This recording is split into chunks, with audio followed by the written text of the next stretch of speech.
अस्सलामुअलैकुम वरहमतुल्लाहि वबरकातुहू।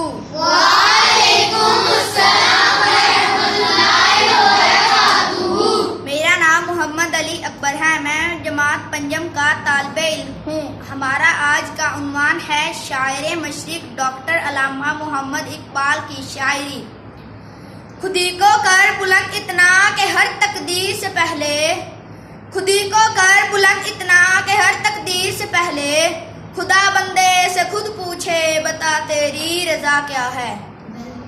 नहीं तेरा नशेमन कसरे सुल्तानी के गुंबद पर, नहीं तेरा नशेमन कसरे सुल्तानी के गुंबद पर, तू शाहीन है बसेरा कर पहाड़ों की चट्टानों पर।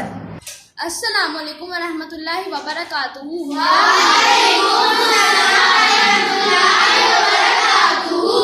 मेरा नाम मोहम्मद फरीद अहमद है। अमल से जिंदगी बनती है जन्नत भी जहन्नुम भी, अमल से जिंदगी बनती है जन्नत भी जहन्नुम भी, ये खाकी अपनी फितरत में न नूरी है न नारी।